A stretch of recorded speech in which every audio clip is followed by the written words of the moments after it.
Step 10, Acting Promptly. A presentation by Robert P. Hello, my name is Robert P., and I am a grateful member of Nar-Anon, though I speak today as an individual and not as a representative of Nar-Anon. In this video, I'm going to describe a process I use when I work Step 10. Then I'll illustrate this process with a few examples. I work Step 10 every day of every week. I plan to work Step 10 every day for the rest of my life. So before we go any further, let's examine the words of the step. Step 10. Continue to take personal inventory, and when we were wrong, promptly admitted it. To me, one of the most important words in this step is promptly. Personally, I try to measure promptly in hours rather than days, though sometimes it is a few days before I become ready. The technique I want to tell you about is based on the 12 steps. As a shortcut, I use 12 words. Each word is a memory jog to help me remember the step. I used to carry a Nar-Anon blue booklet in my pocket. I sometimes carry a little note card with the 12 steps written out, but what I found works best for me is to just remember 12 words, and then use each word to jog my memory about the words in the step. Memorizing the steps and using a list of words to help jog my memory allows me to promptly use the steps in almost any situation. But one of my sponsors taught me an even more powerful technique. Rather than simply rattle off the words of the step, he turned the words into questions. For example, Step 1 is about powerlessness. So I asked myself, what am I powerless to control? This is not a magical list of questions. It's just an illustration of how I use the steps when I work Step 10. The next question is, do I believe a power outside myself can bring relief? After we build this list of questions, I will walk through some examples of how I use these questions. The question I use with Step 3 is, am I willing to let this higher power free me from my anxiety? The question I use with Step 4 is, how did I contribute to my own suffering? The question I ask myself with Step 5 is, am I willing to admit my part in this chaos? Note that I do not just use these questions on myself, they also come in handy when working with a 12-step friend. When I'm working with a friend, I ask them then and there if they're willing to share now. My question for Step 6 is, am I willing to have my higher power change me? Step 7 is an action step. Can I now pray to my higher power, asking to be changed? When I ask a friend this question, I pause and ask if they want to pray right now. With Step 10, I speak with confidence. Now that change is on the way, what harm did I cause? I'm confident about this because I've experienced the changes in my own life. Step 9. How can I remedy the wrongs I did to others and to myself? Step 10, which brings us back to where we started. Can I promptly resolve this situation? We'll get to steps 11 and 12 later. I will next illustrate how I use these questions with an example. One day I was on a conference call. I was discussing a document we were writing when one member began criticizing me and my motives. Personally, I strongly believe in the neutral document negotiation style described by Fisher, Uri, and Patton in their book, Getting to Yes. Even so, I found myself on the receiving end of criticism about me. This is the situation which triggered my need for another 10th step. Here we go.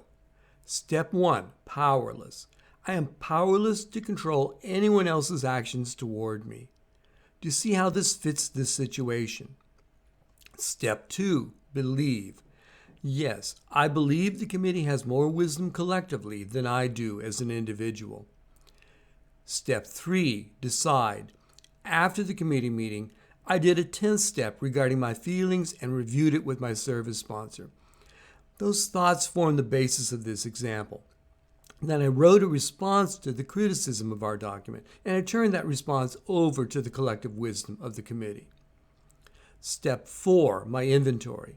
I need to forgive myself for not rejecting blame for something I did not do. Step 5, reveal.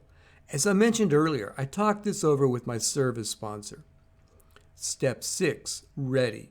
I worked my step 10 and talked with my service sponsor because I want to release my anger, resentments, and fear. Step 7, humble. Feeling wronged does not make me right. I too am just a flawed human muddling my way through life. Step 8, willing.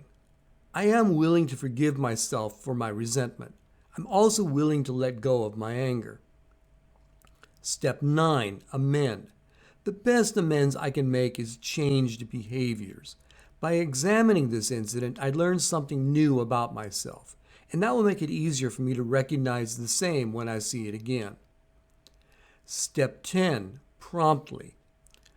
I was emotionally upset, so I was not able to calmly look at the situation until the next morning.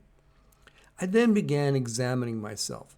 Sometimes I can knock out a step 10 in a few minutes. This one took me several hours. Step 11, seeking. I still struggle to strengthen my faith in my higher power. Step 12, message. And now I'm sharing this message with you. This self-examination has changed me. As simple as this was, I now have a different perspective. I said earlier that I would come back to steps 11 and 12.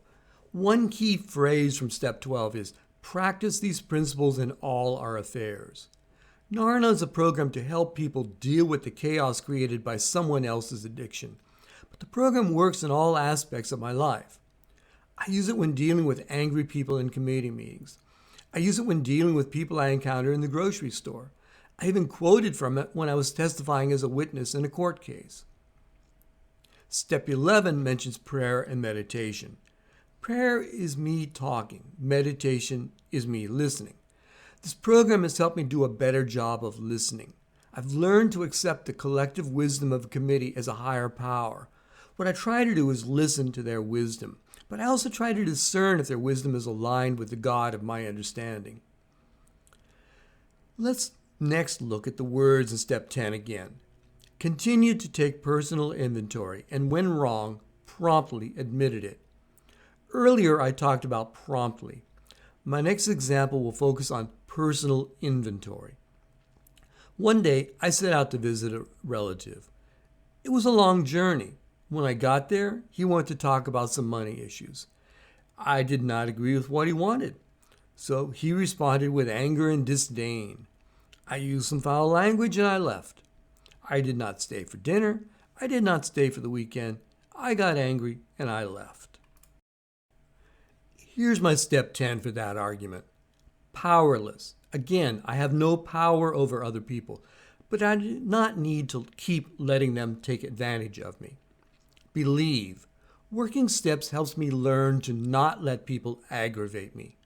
I have sympathy for a relative who seems to drink too much, but it is not my responsibility to fix him. Decide. I trust that God will take care of me and everyone else as well. Inventory. I let people impose unreasonable demands on me. Then I get angry. I become angry at them and I become angry with myself. Reveal. I was angry when I left. I used the journey back home to think. The issue is not with this one incident. It's a lifetime of friction between us. This is a personal inventory issue I had previously missed. A couple of days passed before I could sit down and type up my thoughts. I then worked the 12, typed up my notes, and emailed my notes to my sponsor. Ready. I prayed periodically as I returned home. I prayed and meditated for several days. Eventually, I asked God to help me detach from self-blame and anger. Remember, steps 4 through 7 are about my behaviors and my thinking. Humble. I prayed for God to help me stop projecting expectations on others. Willing. I worked to forgive myself. I also decided to apologize to my relative, though not on that day. Amends. I spent a lot of time thinking about the history of my interactions with this relative. In time, I was ready to apologize to myself. But it was several months before I was ready to telephone my relative and apologize for my part in the argument. Daily. I committed to spend some time each day thinking about this situation. I found a recurring pattern in which I allow others to aggravate me. I also found a long history of friction between me and this relative. Seeking. I found a meditative experience to refresh my mind. Message. I am learning. Returning to the words in step 10. Continued to take personal inventory, and when we were wrong, promptly admitted it. Earlier, I talked about promptly. In my second example, I talked a bit about my personal inventory. I used the incident I described in my second example to trigger a review of a lifetime of friction between me and my relative. In the next example, I want to talk about admitting my part. In my video on step 4, I described an episode which had me driving in circles. A lot has changed since then, so I was greatly surprised when I had a phone call asking for money. I politely said no, but as I thought about that conversation, I realized I needed to do a step 10. Here's what I found. Powerless. I had unrealistic expectations. Just because I had hoped she was clean and sober did not give me the right to be angry if she is not. Believe. I believe this program can help me. Decide. I decided to politely say no. She responded with hostility. I tried to be firm, but might have been harsh. Inventory. I promptly replayed the conversation in my mind. Reveal. I thought this was too trivial to call my sponsor about, but I heard anger in my voice when I shared about it in my group that night. Ready. I tried calling her back that same day, hoping we could have a calm discussion of her situation, but she was still angry and frustrated that I would not give her money. This helped me assess how much of the interaction was my character defect versus what was simply a problem with no solution. Humble. That night I asked God to help me accept my loved one as she is. I also asked God to help me not to feel or act superior to a friend with an illness. Willing. I felt my best amends was to have a calm conversation with her. I could offer to help her find a solution without being pulled into enabling. Amend. I called her a couple of times over the next few days, but she had a single-minded focus on getting money. I found no opportunity for conversation. Daily. My step 10 review of our initial conversation helped me release the anger she had thrown at me. During my step 10 promptly also gave me insight into myself. Seeking. That minor incident reminded me that my old behaviors are ready to control my life again if I do not stay strong in my program. My changed behaviors require maintenance, such as going through all 12 steps again and again. Message. I value the changes I have seen in my life. I find serenity, but insanity is ready to reclaim my soul if I am not continually working my program. I use these 3 examples to illustrate 3 possible outcomes from step 10. In the first example, I recognized I did not have time to think carefully at the moment, so I did not respond in anger. Instead, I waited until I could think things through. I needed to do a step 10 so I could respond with clarity. In the second example, doing a step 10 triggered an examination of my history. Such an examination is not something I can do in one day, nor should I do it promptly. But I can promptly address the specific incident with step 10 and then go back and delve more deeply at a later time. The third example illustrates that even in my best efforts at being prompt, I'm still powerless over the other person.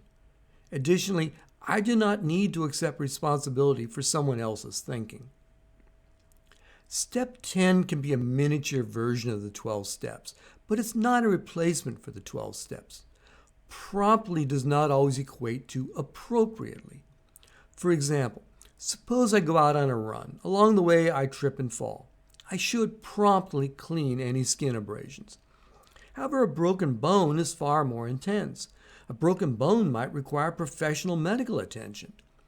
When I have an encounter during the day, I try to apply step 10. Neglecting 10 is like forgetting to clean a skin abrasion. The wound will heal poorly without some basic attention. If the wound is deeper, then I might need to take it to my sponsor or talk it over with friends from my home group. A short phone call has often saved me from a long regret.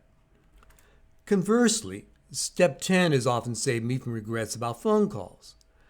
I have a relative who was once famous. He performed in Las Vegas and other places, but he liked to drink. For a while, his income was low, and I helped him with some financial stuff. When he had relationship trouble, I let him stay at my place for a while. But there came a time when I had to detach. I asked him to leave. Over the next couple of years, I offered to help if he wanted treatment, but he was not ready. Eventually, he and his lady friend became homeless.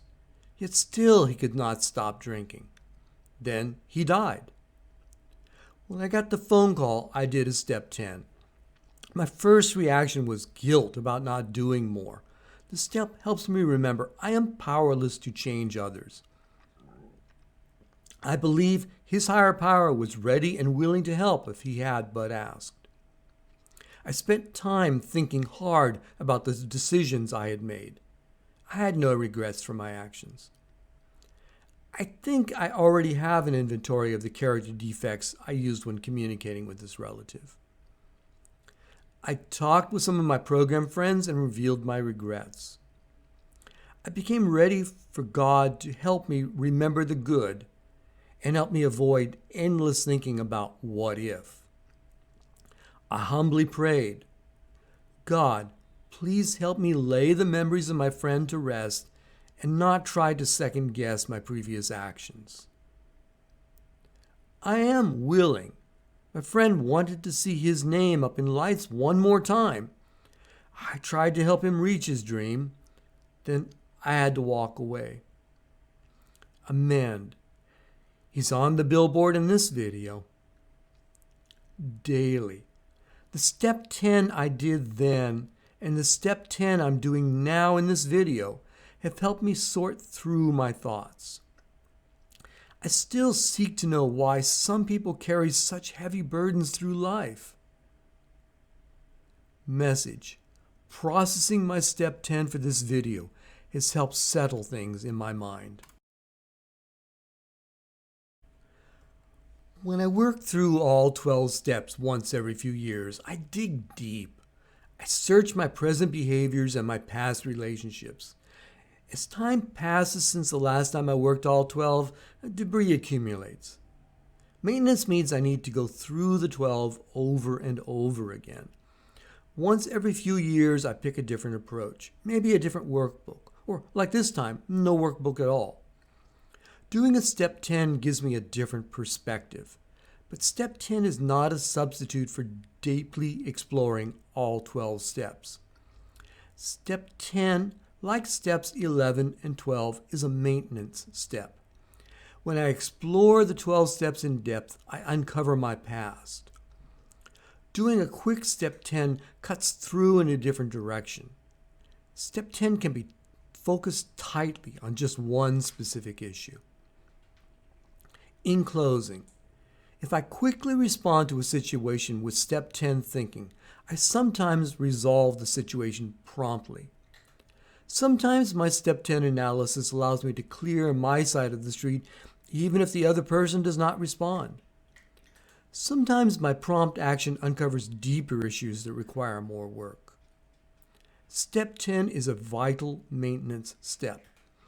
I'll close now with the Serenity Prayer, using the One version. God, grant me the serenity to accept the people I cannot change, courage to change the one I can, and wisdom to know it's me